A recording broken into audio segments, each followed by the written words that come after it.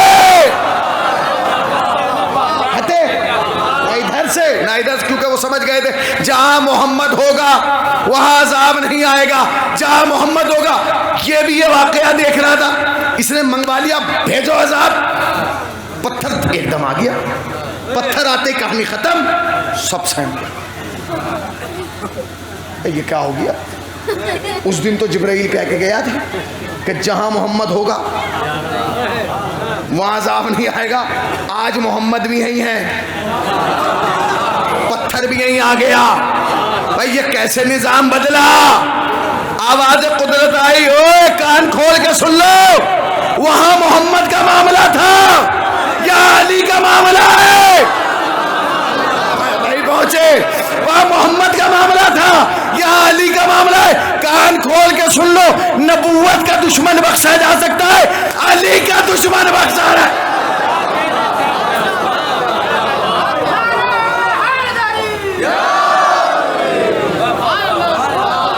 جہاں محمد ہوگا وہاں عذاب.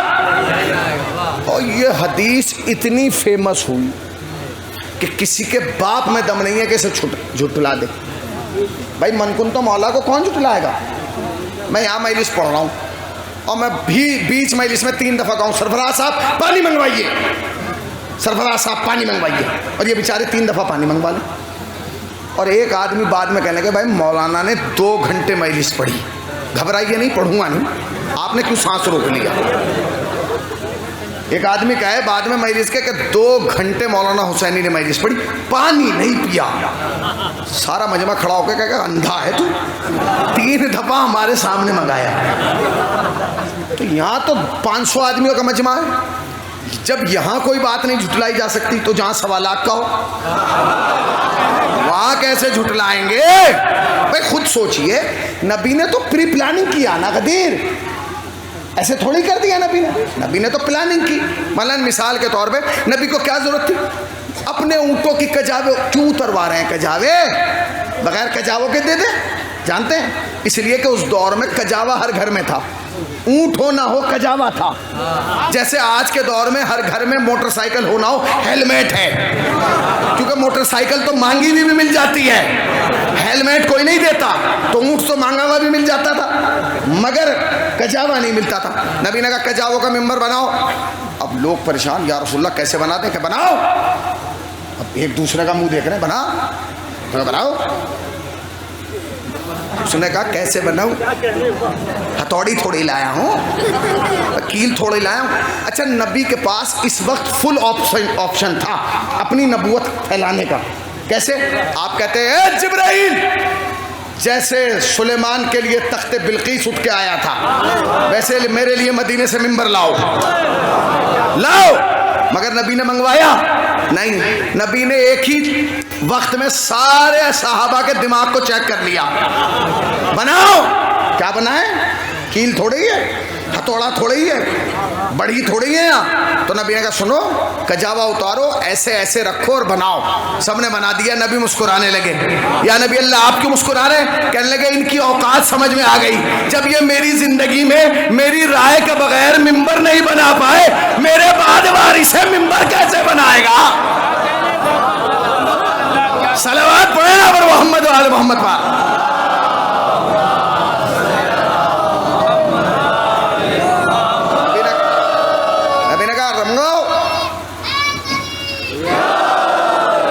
بناؤ، ممبر بن گیا.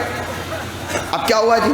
اب سنیے آپ، اب کون اسے جھٹلائے کہ نبی نے ممبر نہیں بنایا، ممبر پہ جا کے خطبہ نہیں دیا، علی کو مولا نہیں بنایا؟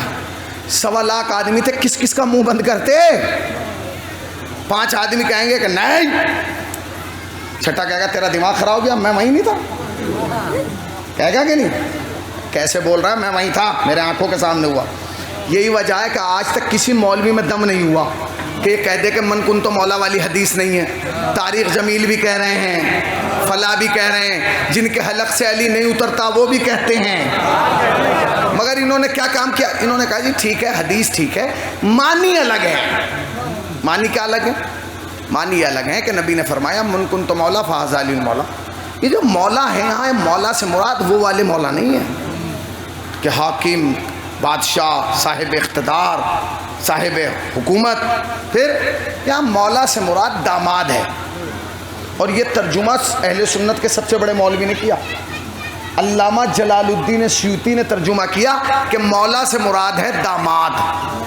علامہ جلال الدین سیوطی کے علم کا انکار کوئی شیعہ نہیں کر سکتا. بہت بڑا عالم ہے، مگر ایک جملہ کہوں، عالم بہت بڑا ہے، مگر کیا کریں، کتنا ہی بڑا عالم ہو، علی کی دشمنی پہ آئے گا تو پاگل ہو جائے گا. جتنا بڑا مولوی ہو، اہل بیت کی دشمنی پہ آئے گا تو پاگل ہو جائے گا، الٹا سیدھا بکے گا، جیسا آج کل ایک بک رہا ہے. بک رہا ہے کہ نہیں؟ ابھی آپ نے سنا، سن لیجئے گا. بک رہے ہیں لوگ. اب اس نے کہا کہ یہاں مولا سے مراد کیا ہے؟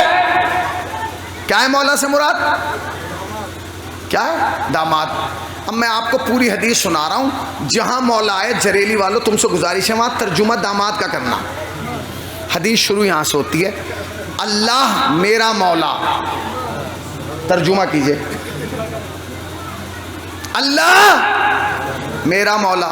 ترجمہ کیا ہوا؟ اللہ میرا داماد. بھئی اللہ میرا مولا، ترجمہ کیا ہوا؟ اللہ میرا داماد. میں مومنین کا مولا، مطلب کیا ہوا؟ میں مومنین کا داماد. جس کا میں مولا،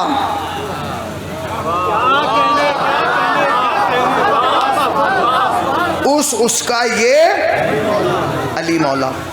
اب سمجھے آپ ترجمہ کیا ہوا؟ اللہ میرا داماد، میں مومنین کا داماد، جس کا میں داماد اس کا یہ. تو ایک جملہ کہوں، داماد کی تو لوگ بڑی شرم کرتے ہیں، داماد کی تو ہر چیز برداشت کرتے ہیں، تم کیسے بے غیرت سسر ہو؟ صلوات پڑھیں نا پر محمد والے محمد پر.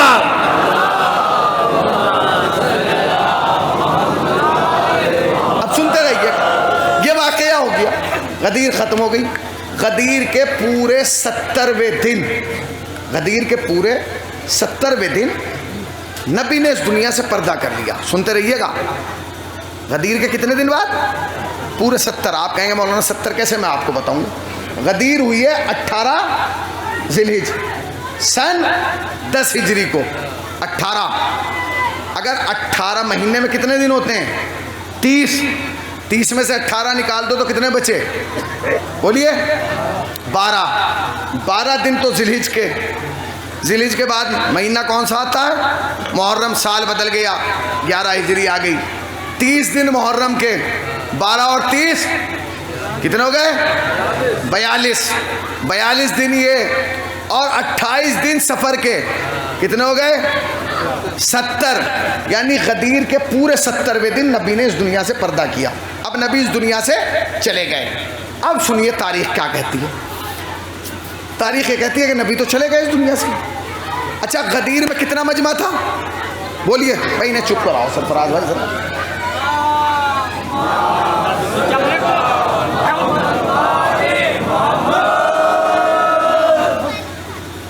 بالکل چپ کرائیے نا.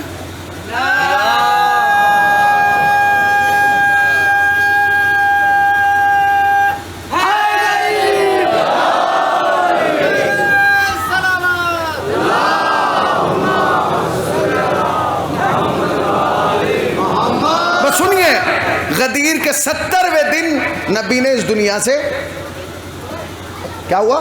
پردہ کر لیا. بھائی جھگڑا جو ہے نا شیعہ سنیوں کے درمیان خلافت کا ہے.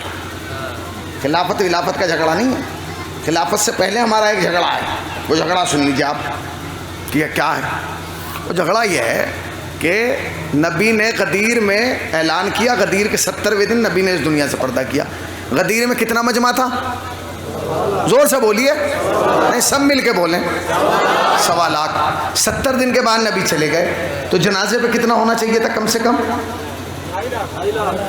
2.5 لاکھ ہونا چاہیے تھا. کنفرم ہے؟ اچھا کم سے کم کتنا ہوتا؟ 1,50,000. کچھ نہ ہوتے 25 تو ہوتے ہی بھائی, 25 تو ہوتے ہی, کم سے کم 25,000 ہوتے. رسول اللہ کا انتقال ہوا ہے. جنازے میں کتنے آدمی تھے؟ کتنے؟ کنفرم ہے؟ کہاں چلے گئے تھے سارے صحابی؟ سوال تو یہ پیدا ہوتا ہے کہ جب 1.25 لاکھ غدیر میں تھے تو نبی کے جنازے پہ ساتھ کیوں تھے؟ زمین کھا گئی, آسمان نکل گیا, کہاں چلے گئے؟ اب سنیے, اب آپ کو سب کو بری لگے گی, پھر میں کہوں گا نبی کا انتقال ہو گیا, نبی کا جنازہ علی نے رکھ دیا, پردہ لگا دیا, خود پردے کے ادھر بیٹھ گئے. جہاں نبی کا جنازہ ہے علی پردے کے ادھر بیٹھ گئے, پردہ لگا کے وہ جو 6 صحابی تھے سلمان, ابوذر, مقداد, قنبر, وہ ادھر بیٹھ گئے. بیٹھے ہوئے ہیں سارے مسلمان غائب, نبی علی جنازہ لیے بیٹھے ہوں. اتنی دیر میں جناب عباس ابن عبد المطلب آئے, جو رسول اللہ کے بھی چچا ہیں اور حضرت علی کے بھی چچا ہیں. آئے اور آنے کے بعد کہنے لگے یا علی آپ یہاں بیٹھے ہیں؟ تو علی نے کہا مجھے کہاں ہونا چاہیے؟ کہا آپ تو یہاں بیٹھے ہیں, لوگ وہاں خلیفہ بنا رہے ہیں, آپ یہاں بیٹھے ہیں لوگ. اب وہ جملہ کہہ رہا ہوں جس پہ شیعت کو افتخار ہونا چاہیے, ہمیں شکر ادا کرنا چاہیے کہ اللہ نے ہمیں علی جیسا امام دیا ہے. کہہ لیں گے علی تم تو یہاں بیٹھو, کہا پھر, کہا وہ وہاں بنا رہے خلیفہ. تو کہا میں کیا کروں؟ کہا تم بھی چلو, ہم دیکھتے ہیں تمہارے سامنے کون خلیفہ کسے بناتا ہے, چلو. تو علی کو چاہیے تھا اٹھ کے چلے جاتے. علی نے ایک جملہ کیا اور ساری شیعت کا سر اونچا کر دیا.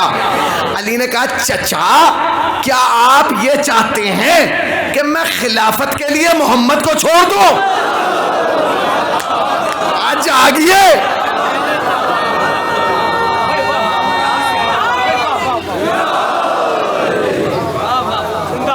چچا کیا آپ یہ چاہتے ہیں میں خلافت کے لیے نبی کو چھوڑ دوں؟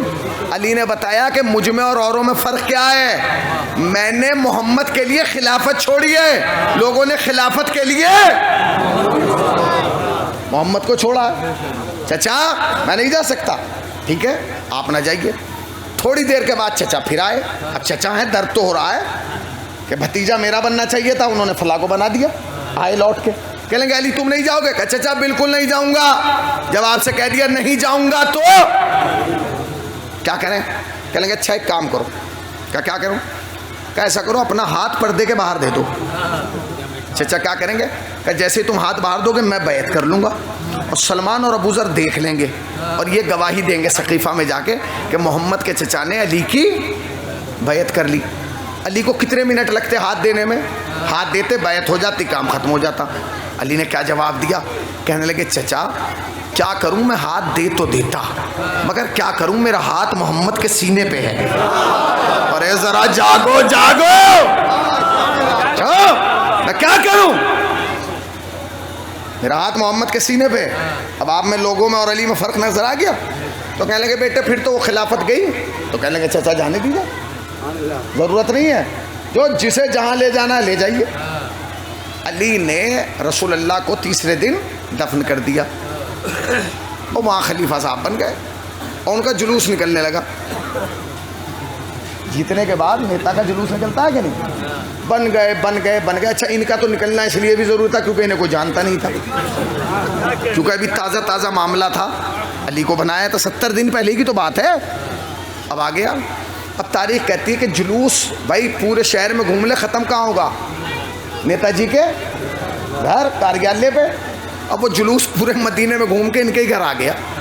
صبح کا ٹائم تھا, ان کے ابا اخبار پڑھ رہے تھے چائے پی کے, تو ان کے آواز میں شور و غل, انہوں نے وہ باہر نکلے, دروازہ کھلا, انہوں نے دیکھا لوگ چیخ رہے ہیں بن گیا. انہوں نے کہا رکو, کیا بن گیا؟ انہوں نے کہا حضور رسول اللہ کے بعد بادشاہ بن گیا.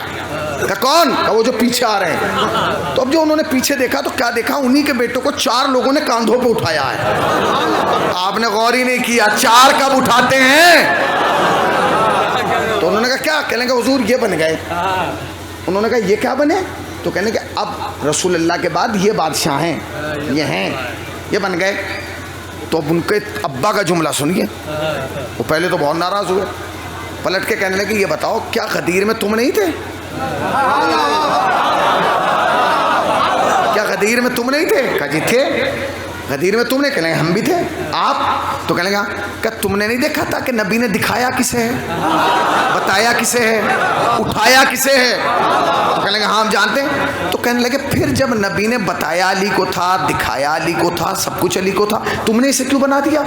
تو کہنے لگے ٹھیک ہے سنیے چچا، ناراض مت ہوئیے، ہم جانتے ہیں کہ خلافت حق تو علی کا ہے اور نبی نے بنایا بھی علی کو تھا، مگر ہم نے اس لیے انہیں بنا دیا کیونکہ علی کے پاس سب کچھ ہے مگر عمر کم ہے، ابھی عمر میں کم ہے، انہیں اس لیے بنا دیا یہ عمر میں۔ اب جو جملہ ان کے ابا نے کہا وہ میں کہہ رہا ہوں، اس کے بعد جریلی اپنے مقام پہ آ جانا چاہیے۔ کیا کہا؟ بھائی انہیں اس لیے بنا دیا کیونکہ یہ عمر میں زیادہ ہے۔ ابا ناراض ہو گئے، انہوں نے کہا تم نے دھوکہ کیا۔ کیا کہ اگر محمد کا خلیفہ وہی بنے گا جو عمر میں زیادہ ہو تو تم نے اسے غلط بنایا، مجھے بناتے، میں اس کا بھی باپ ہوں۔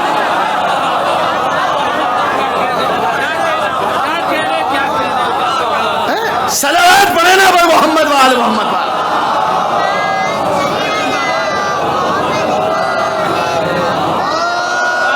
تم مجھے بناتے، میں تو اس کا بھی، تو جن کی خلافت ان کے ابا نے ہی منع کر دی ہو، ہم کیسے قبول کر لیں؟ خیر بن گئے، یہ کچھ دن رہے، اس کے بعد مرنا تو سب کو ہے۔ یہ مرنے لگے تو انہوں نے ایک صاحب کو بلا کے بھائی میں تو مر رہا ہوں چونکہ میری خلافت میں سب سے زیادہ رول تمہارا ہے، لہذا آج سے تم ہو۔ یہ بھی بن گئے، بننے میں کسے دیر لگتی ہے، بن گئے۔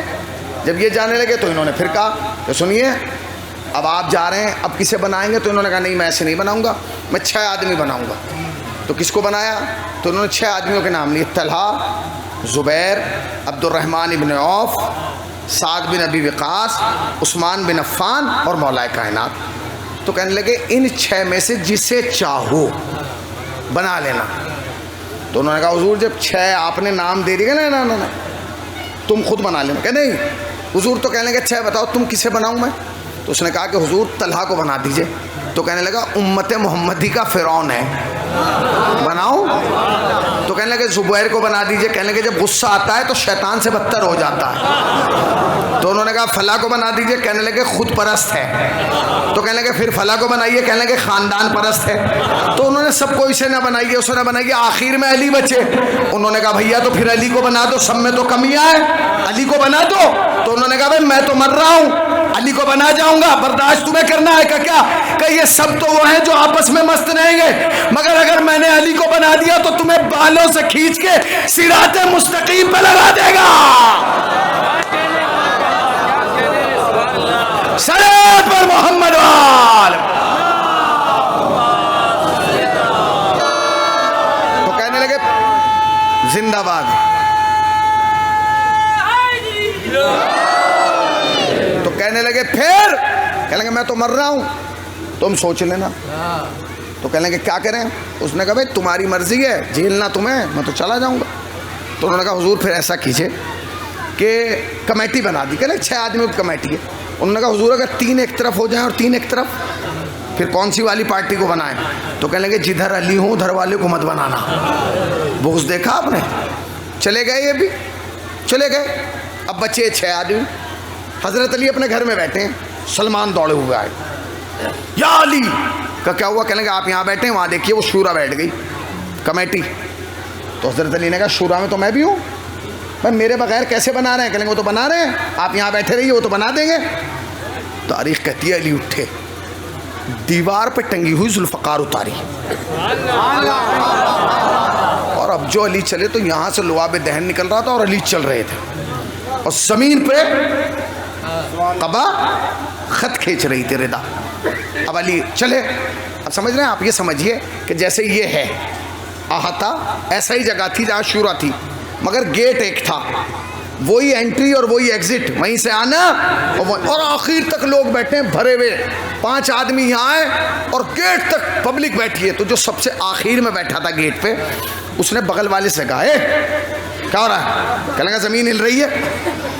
اس نے کہا زمین کا زلزلہ آ رہا ہے، چیک کرو۔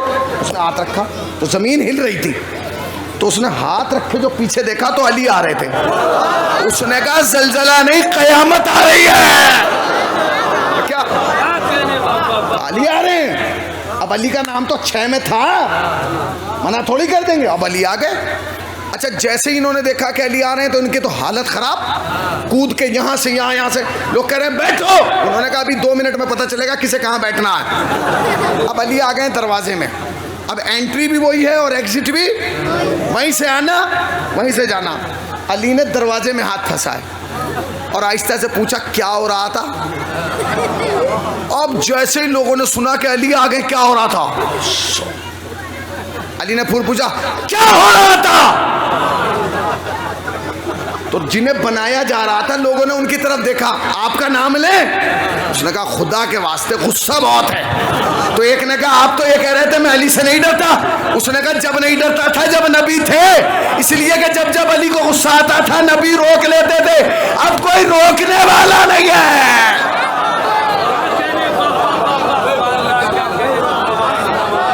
اب کوئی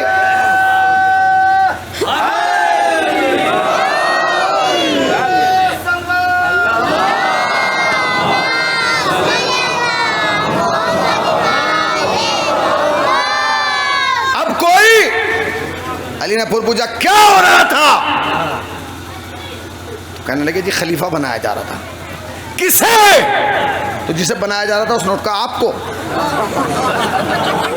کو بنایا جا رہا، اس میں دم ہے حضور، آپ کو بنایا جا رہا، آپ ہیں خلیفہ کنفرم۔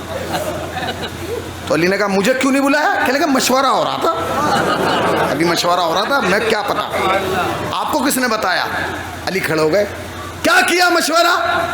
اب باتیں تاریخ کی ہیں، میں اپنے انداز میں سنا رہا ہوں، کیونکہ اگر تاریخ کی طرح سناؤں گا تو آپ سب سو جائیں گے، اور پھر سوئے ہوئے کو میں یہ کہہ کے تو نہیں جگا سکتا کہ الصلاۃ خیر من النوم، کہ نماز سونے سے بہتر ہے۔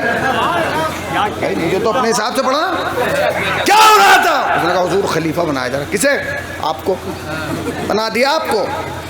پھر کہ حضور مشورہ ہو رہا تھا۔ علی نے کہا کیا مشورہ ہوا؟ کہ جی ہم نے سوچا ہے کہ ہم اسے خلیفہ بنائیں گے جو قرآن و سنت پر عمل کرتا ہوگا۔ یہ جملہ ہے قرآن و، علی مسکرائے کہنے لگے واہ، اس سے کہہ رہے ہو قرآن پہ عمل کرنے کو جس کے گھر میں قرآن آیا ہے؟ ابے اگر میں روٹی نہ دیتا تو سورہ دہر تھوڑی آتا، میں چادر میں نہ جاتا تو آئے تطہیر تھوڑی آتی، میں میدان میں نہ جاتا تو آئے میدان تھوڑی آتی، میں غدیر میں نہ آتا تو آیا ولایت۔ تو کہنے لگے کہ ٹھیک ہے حضور، پہلی شرط یہ، ایک اور شرط ہے کہ کیا سنت پہ عمل کرتا ہو؟ نبی نے کہا، علی نے کہا کہ سنت پہ مجھ سے زیادہ عمل کون کرے گا؟ ابے تمہیں کیا پتا سنت کیا ہے؟ میں تو آغوش رسالت میں پلا ہوں، میں تو نبی کی انگلی پکڑ کے چلا ہوں، مجھے تو نبی نے پالا ہے، میں نے تو لعاب دہن رسالت چوسا ہے، مجھے بتاؤ گے؟ اب وہ تیسری شرط کون بتائے؟ تم بتاؤ۔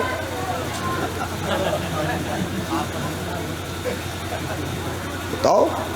اب علی کھڑے ہیں، بتاؤ۔ کہ حضور وہ تیسری یہ تھی کہ سنت شیخین پہ عمل کرنا ہوگا۔ بس جیسے کہا سنت شیخین، علی نے تیور بدل کے کہا یہ کیا ہوتی ہے؟ کہنے لگے جی انہوں نے کہا ہے یہ بتائیں گے، ہمیں نہیں پتا، ہمیں نہیں پتا، یہ بتائیں گے۔ تو کہنے لگے کیا مطلب؟ کہ سنو، کیا سنت شیخین قرآن اور سنت رسول سے الگ ہے؟ تو کہنے لگے نہیں۔ کہنے لگے جب الگ نہیں ہے تو الگ سے گنوا کیوں رہا ہے؟ علی 2 چیزوں پہ عمل کرے گا، یا قرآن یا سنت رسول۔ کس کے باب میں دم ہے؟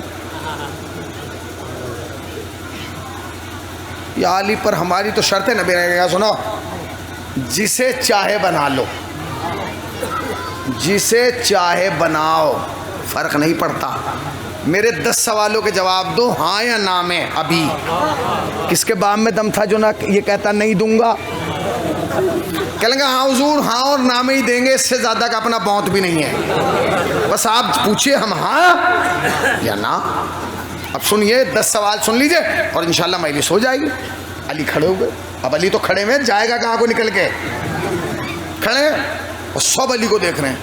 علی نے کہا میرا سوال یہ، کیا تم میں کوئی ہے، میری طرف دیکھیے، کیا تم میں کوئی ہے علی کے علاوہ جو کعبے میں پیدا ہوا ہو؟ راج جاگیے، خدا کی قسم تمہارے سننے پہ سلام ہے، کیا تم میں کوئی ہے علی کے علاوہ جو کعبے میں پیدا ہوا ہو؟ تو سب نے انہیں دیکھا جو امیدوار تھے۔ اس نے کہا میری طرف مت دیکھ، مجھے تو خود نہیں پتا کہ میں پیدا کیوں ہوا، مجھے کیا پتا تھا کہ یہ دن زندگی میں آئے گا، کیوں ہو گیا پیدا بھائی، غلط پیدا ہو گیا میں، مجھے کیا پتا تھا کہ علی ایسے آ کے دبوچ لیں گے۔ علی نے کہا بتاؤ کیا تم میں کوئی ہے کہ جو کعبے میں پیدا ہوا ہو؟ سب نے کہا نہیں، خدا کی قسم علی تمہارے علاوہ کوئی نہیں جو کعبے میں پیدا ہوا ہو۔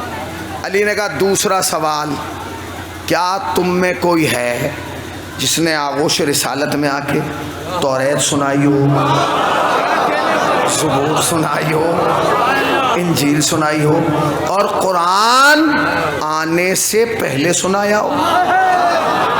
سب نے پھر امیدوار کو دیکھا، اس نے کہا بھائی ہمیں تو سورہ بقرہ آج تک یاد نہیں ہوا، ہماری طرف مت دیکھ ادھر۔ علی نے تیسرا سوال کیا، کیا تم میں کوئی ہے علی کے علاوہ جس کے لیے آسمان سے ذوالفقار آئی ہو؟ لوگوں نے دیکھا، انہوں نے کہا بھائی کوئی نہیں۔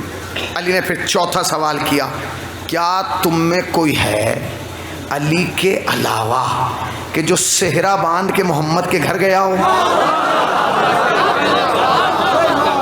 اور محمد کی بیٹی کو اپنی دلہن بنا کے اپنے گھر لایا ہو؟ ہے؟ لوگوں نے کہا اچھا سب بات پہ چپ تھے، اس پہ تو بولنا چاہیے تھا حضرت عثمان کو، کیونکہ آپ تو یہ کہتے ہیں کہ حضرت عثمان سے رسول کی 2 بیٹیاں بھی آئی تھیں، کہا آپ نے؟ علی نے بھرے مجمع میں کہا کوئی ہے؟ تو حضرت عثمان کو کھڑے ہو کے کہنا چاہیے تھا یا علی خبردار، یہاں میں نمبر لے گیا ہوں، کیونکہ آپ ایک بار دولہا بن کے گئے، میں 2 بار گیا، مگر بولے اسی سے پتہ چلتا ہے تاریخ کا اصلی داماد ہونا اور ہے، تاریخ کا نقلی داماد ہونا۔ اب عالم اسلام کا کہنا جی رسول اللہ کے 3 بیٹیاں تھیں، ابے 3 کم ہے 30 بنا لے، ہم پہ کیا فرق پڑ جائے گا، ہمیں کون سا جا کے وہاں اپنی دعوے داری کرنا ہے۔ رسول اللہ کے 3 بیٹیاں تھیں، 3 نہیں 30 بنا، میں دیکھوں گا جریلی والوں پہ کیا فرق پڑے گا، پڑے گا تم پہ فرق؟ پڑا؟ جب 1 گھنٹے سے میں پڑھ رہا ہوں ابھی تک نہیں پڑھا تو کب پڑے گا بتائیے آپ؟ بھائی تم پہ فرق پڑا؟ اچھا 30 کم ہے 300 بنا لیں، فرق پڑے گا؟ 3000 بنا لیں، 30,000 بنا لیں، 3 لاکھ بنا لیں، 30 لاکھ بنا لیں، 3 کروڑ بنا لیں، کسی شیعہ پہ فرق نہیں پڑے گا، کیونکہ شیعہ جانتے ہیں کہ جہاں تو تاریخ میں یہ لکھے گا کہ نبی کا 3 کروڑ بیٹیاں تھیں، وہیں یہ بھی لکھے گا کہ بیٹیاں تو 3 کروڑ تھی، نواسے 2 ہی تھے یا حسن تھا۔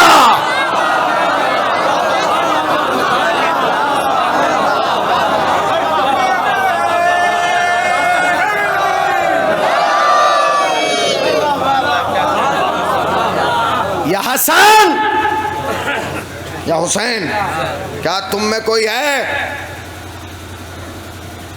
پھر پوچھا کیا تم میں کوئی ہے جس کے حسنین جیسے بیٹے ہو؟ تو کہنے لگے نہیں حضور۔ کیا تم میں کوئی ہے جس نے 2 انگلیوں سے خیبر اکھاڑا ہو؟ تو کہنے لگے نہیں۔ کیا تم میں کوئی ہے جس نے مرہب کو مارا ہو؟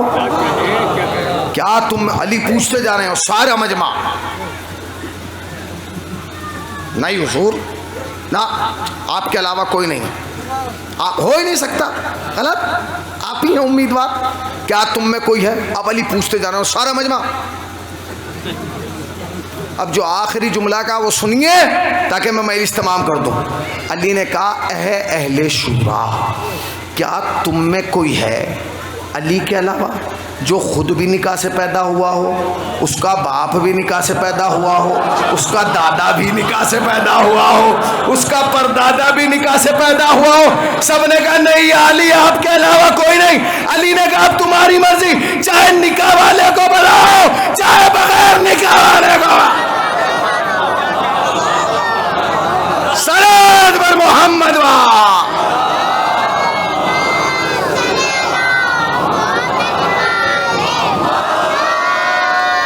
اب تمہارا اختیار ہے۔ لوگوں کے بڑا درد ہوتا ہے ہم علی کے فضائل کیوں پڑھتے ہیں؟ بے ہے اس لائق، ہے اس لائق۔ اچھا اوروں کے پڑھیں کیوں؟ ہیں کیا؟ بتائیے آپ، علی کے فضائل اس لائق ہیں کہ پڑھے جائیں؟ یہ تو نبی کے بھی نہیں پڑھتے، نبی کے کیسے پڑھیں؟ ہم پڑھنا نبی کے شروع کرتے ہیں، شروع نبی سے ہوتے ہیں، ختم علی پہ ہوتے ہیں، کیونکہ بلا فصل ہے نا۔ ہم جب بھی نبی کے فضائل پڑھتے ہیں ہم بتانا تو چاہتے ہیں نبی کتنا بلند تھا، ختم اس پہ ہوتا ہے کہ علی کتنا بلند تھا، کیونکہ تمہاری سمجھ میں تو آج تک نبی کی بلندی نہیں آئی، تو علی کی بلندی کیسے آئے گی؟ میں بتاؤں تمہیں، بتاؤں ہمارا نبی کتنا بلند ہے؟ سنیے نبی کتنا بلند ہے۔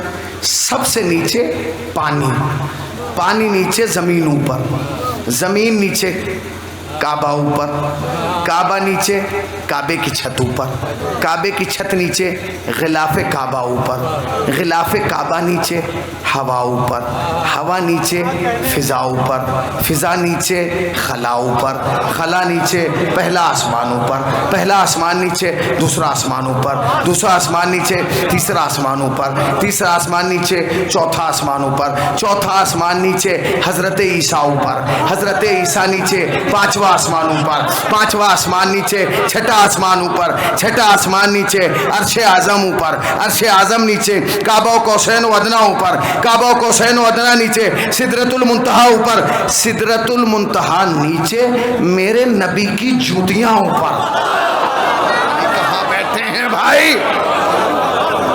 میرے نبی کی جوتیاں اوپر، بولیے میرے نبی کی جوتیاں، نبی کی جوتیاں نیچے، نبی کے تلوے اوپر، نبی کے تلوے نیچے، نبی کے ٹخنے اوپر، نبی کی ٹخنے نیچے، نبی کی پنڈلی اوپر، نبی کی پنڈلی نیچے، نبی کا گھٹنا اوپر، نبی کا گھٹنا نیچے، نبی کا دوش اوپر، نبی کا دوش نیچے، نبی کا سینہ اوپر، نبی کا سینہ نیچے، مہر نبوت اوپر، مہر نبوت نیچے، علی کے قدم۔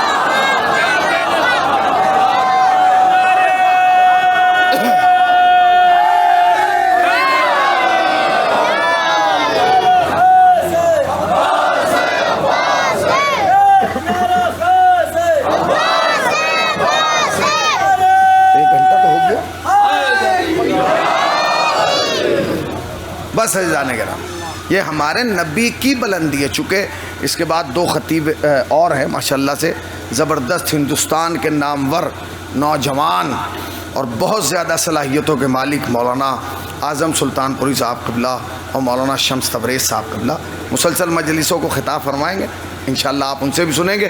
تو یہ کیا ہے؟ یہ آل محمد کے فضائل ہیں، یہ گھٹانے سے گھٹیں گے نہیں، یہ گھٹائیں گے نہیں، اس لیے نہیں گھٹیں گے کیونکہ یہ مانگ کے نہیں لائے، انہیں اللہ نے کمال عطا کیا ہے، اور جسے اللہ کمال عطا کر دے اسے کوئی دنیا میں رسوا نہیں کر سکتا۔ آج کیا تاریخ ہے؟ محرم کی 15 تاریخ۔ ابھی تو میں ایک جملہ کہوں شاید رونے کے لیے کافی ہو، بس زندگی میں ایک ہی افسوس رہتا ہے جب محرم چلا جاتا ہے، وہ یہ افسوس ہوتا ہے کہ حسین آتے اتنی دیر میں ہیں، چلے بہت جلدی جاتے۔ سال بھر انتظار ہوتا ہے، محرم آئے گا، محرم آئے گا، محرم آیا، چلا گیا۔ آج محرم کی 15 تاریخ ہے، بتائیے آج محرم کی 15 تاریخ ہے، ابھی تو دل بھر کے حسین کو رو بھی نہیں پائے تھے، ابھی تو دل بھر کے حسین پر بگریا بھی نہیں کر پائے تھے، ابھی تو حسین کو دل تڑپ کے رو نہیں پائے تھے کہ حسین آئے اور چلے گئے۔ کون سے مصائب پڑھوں میں آپ کی خدمت؟ حسین کی رخصت پڑھوں یا عباس کا گھوڑے سے گرنا پڑھوں یا حسین کا مقتل کربلا میں قاسم کے لاشے پہ چگنا پڑھوں یا عباس کے کٹے ہوئے بازوؤں پر پہنچنا پڑھوں یا علی اکبر کے سینے سے برچھی کا پھل نکالنا ہو؟ کیا پڑھوں؟ کیا پڑھا جائے؟ جانتے ہیں ان تاریخوں کے سب سے اہم اور عظیم مصائب کیا ہیں؟ سب سے اہم مصائب یہ ہیں، اور روایت کے جملے عجیب و غریب ہیں۔ روایت کے جملہ یہ ہیں کہ جب 11 محرم کو اس قافلے کو روانہ کیا گیا نا، تو بغیر کجاووں کے اونٹوں پر بیویوں کو بٹھایا گیا۔ کوئی پردے کا اہتمام نہیں تھا، کوئی پردے کا انتظام نہیں تھا، بیویوں کو بٹھا دیا گیا۔ اور جو بیویوں کو بٹھایا گیا تو کس انداز سے بٹھایا گیا جانتے ہیں؟ بیویوں کو بٹھایا گیا اور ان کے ہاتھ پسے پشت باندھ دیے گئے۔ دیکھتے رہیے گا، بیویوں کے ہاتھ پسے پشت باندھ۔ یہاں رک گئے؟ نہیں۔ اب روایت سنیے، جب یہ قافلہ مدینے سے کربلا آیا تو اس میں 64 بچے تھے، 64۔ اور جب یہ قافلہ کربلا سے واپس مدینے گیا تو خالی 4 بچے بچے تھے۔ کہاں چلے گئے؟ اور بچے کہاں گئے؟ سنیں گے کہاں گئے؟ تڑپ کر رو لیجیے گا، اس لیے کہ رونے کے لیے تصور کا ہونا شرط ہے۔ مصائب سننے سے رونا نہیں آتا، تصورات سے رونا آتا ہے۔ کہاں گئے؟ بڑی روایتیں جا کے دیکھیے، کہیں نہیں ملے گا کہ انہیں کسی نے قتل کیا ہو، ان پہ تیر چلایا ہو، تلوار چلایا ہو، نیزہ مارا ہو، بھالا مارا ہو، کچھ نہیں۔ تو یہ شہید کیسے ہوئے؟ جانتے کیسے؟ ایسے شہید ہوئے کہ ماؤں کو تو جب اونٹوں پہ بٹھایا گیا ان کے ہاتھ پسے پشت باندھ دیے گئے تاکہ ہاتھ کھل بھی نہ سکیں۔ اور ان کے جو چھوٹے چھوٹے بچے تھے نا، 2.5 سال، 3 سال، 3.5 سال، ان بچوں کو ماؤں کی گردن میں لٹکا دیا گیا۔ سن لیا تم نے؟ اور بچوں کے ہاتھ نہیں باندھے گئے، ماؤں کے ہاتھ باندھے گئے۔ سچ بتاؤ ایک بچہ ایسے کب تک لٹکے گا؟ اور جب بچوں کو لٹکا دیا گیا تو شمر کمینے نے حکم دیا اونٹوں کو دوڑاؤ۔ جب اونٹ دوڑتے تھے تو بچہ آہستہ سے ماں کے کان میں کہتا تھا، اماں میرے ہاتھ چھوٹ رہے ہیں، اماں میرے ہاتھ چھوٹ رہے ہیں، اماں میرے ہاتھ چھوٹ رہے ہیں۔ ماں آہستہ سے کہتی تھی، میرے لال میں کیا کروں، میرے ہاتھ بندھے، میرے ہاتھ بندھے، میرے ہاتھ بندھے۔ یہ کہتے کہتے بچے کا ہاتھ چھوٹتے تھے، بچہ زمین پہ گرتا تھا، پچھلے اونٹ کا پاؤں بچے کی کمر پہ بڑھ رہا تھا۔ اماں خدا حافظ۔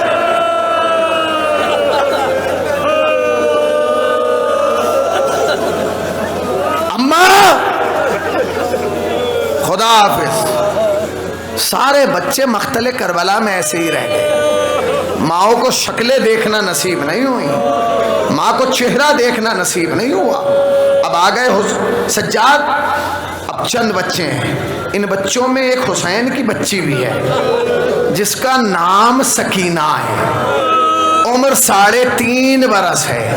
ایک دن شام کے اندھیرے میں زندان میں سکینہ اپنی جگہ سے اٹھی اور اٹھنے کے بعد قید خانے کے اس کونے میں آئی جہاں سید سجاد مٹی کے ایک ڈھیلے پر سر رکھے ہوئے تھے، اور آنے کے بعد اپنی ننھی ننھی انگلیاں بھائی کی زلفوں میں ڈال دیں۔